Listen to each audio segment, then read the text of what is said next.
ಒಬ್ಬ ಸಾಮಾನ್ಯ ಮನುಷ್ಯನ ಬಾಯಾಗ ಯಾವತ್ತೂ ಇಂಥ ಮಾತುಗಳು ಬರಕ್ ಸಾಧ್ಯನೇ ಇಲ್ರಿ. ಒಬ್ಬರ ನ್ಯೂಸ್ ರಿಪೋರ್ಟರ್ ಅಪ್ಪು ಸರಿಗೆ ಒಂದು ಮಾತು ಕೇಳ್ತಾರೆ, ಇಡೀ ಜಗತ್ತಿಗೆ ನೀವು ಒಂದು ದಿವಸಿನ ಮಟ್ಟಿಗೆ ರಾಜ ಆದ್ರೆ ಏನ್ ಮಾಡ್ತೀರಿ ಅಂತ ಕೇಳಿದಾಗ ಇರೋ ಬರೋದನ್ನೆಲ್ಲ ಬರ್ದ್ ಕೊಟ್ಬಿಡ್ತೀನಿ ರೀ ಅಂತ ಹೇಳ್ತಾರ ಅವ್ರು. ಒಂದೇ ದಿನ ಆಗೋದು ಇರೋ ಬರೋದೆಲ್ಲ ಬರ್ಕೊಟ್ಬಿಡ್ತೀನಿ. ಇನ್ನೊಂದೇನಪ್ಪಾ ಅಂತಂದ್ರೆ ಅವ್ರು ಬರೀ ಅದನ್ನ ಬಾಯಿ ಮಾತಿಗೆ ಹೇಳೋದ್ರಲ್ರಿ, ಅದನ್ನ ನಿಜ ಮಾಡಿ ಹೋದವ್ರು. 45 ಶಾಲೆಗಳು, 26 ಅನಾಥಾಶ್ರಮಗಳು, 16 ವೃದ್ಧಾಶ್ರಮಗಳು, 19 ಗೋಶಾಲೆ, 1800ಕ್ಕಿಂತ ಹೆಚ್ಚು ಮಕ್ಕಳಿಗೆ ಉಚಿತವಾಗಿ ಶಿಕ್ಷಣ ಕೊಡಿಸಿದ್ರು ಅವರು. ಇನ್ನೊಂದು ಕನ್ನಡದ ಕೋಟ್ಯಾಧಿಪತಿ ಶೋ ಎಲ್ಲರೂ ನೋಡಿರ್ತೀರಿ, ರಾಯಭಾರಿ ನಮ್ಮ ಕರ್ನಾಟಕದ ರತ್ನ power star Puneeth Rajkumar sir ಅವರೇ ಇದ್ರು.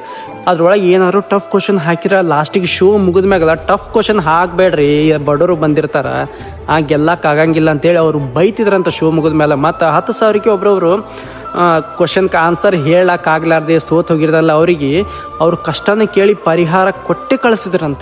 ಇನ್ನೊಂದು ಇದನ್ನ ಭಾಳ ಜನ ಅಬ್ಸರ್ವ್ ಮಾಡ್ಲಿಕ್ಕಿಲ್ಲ, ಅಪ್ಪು ಸರ್ ಎಲ್ಲೇ ಹೋದ್ರು ಎಂಥ ದೊಡ್ಡ ಫಂಕ್ಷನ್ಗೆ ಹೋದ್ರು ಒಂದು ನಾರ್ಮಲ್ ಟೀ ಶರ್ಟ್, ನಾರ್ಮಲ್ ಒಂದು ಜೀನ್ಸ್ ಪ್ಯಾಂಟ್ ಹಾಕೊಂಡು ಹೋಗ್ತಿರು.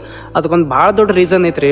ಒಂದ್ಸಲ ಅಪ್ಪು ಅವರು ಯಾವುದೋ ಒಂದು ದೊಡ್ಡ ಫಂಕ್ಷನ್ಗೆ ಒಂದು ಬ್ರ್ಯಾಂಡೆಡ್ ಟೀ ಶರ್ಟ್ ಹಾಕೊಂಡು ಹೋಗಿರ್ತಾರೆ. ಅದೇ ಥರ ಒಬ್ರು ಅಭಿಮಾನಿ ಹುಡುಕಿ ಕಷ್ಟಪಟ್ಟಾದ್ರೂ ಅದೇ ಥರ ಟೀ ಶರ್ಟೇ ಹಾಕೊಂಡ್ಬರ್ತಾರೆ.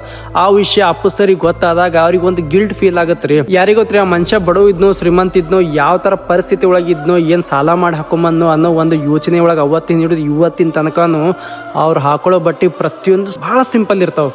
ನೀವು ಅಬ್ಸರ್ವ್ ಮಾಡಿರ್ಬೇಕು ನೋಡ್ರಿ. ಅಪ್ಪು ಅವ್ರ ಬಗ್ಗೆ ಹೇಳ್ಕೊತ ಕೂತ್ರ ಬೆಳತಾನೆ ಹೇಳ್ಕೊತ ಕುಂದ್ರು ಮನುಷ್ಯ. ನಾನು ಎಲ್ಲರ ಕಣ್ಣಿಗೆ ಅಪ್ಪು ಅವ್ರು ತೀರ್ಕೊಂಡಿರ್ಬೋದು, ಬಟ್ ಅವ್ರು ತೀರ್ಕೊಂಡಿಲ್ರಿ, ದೇವ್ರಾಗ್ಯಾರ.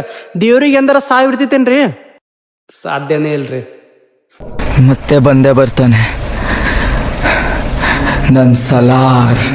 ಆಕಾಶ ಗಡಿಯ ದಾಟಿ ತಂದಾನು ಬೆಳಕು ಕೋಟಿ, ಭೂಮಿ ಕುಲಕ್ಕೆ ಕೇಳದೇನೆ ಜೀವ ಕೊಟ್ಟಂತೆ.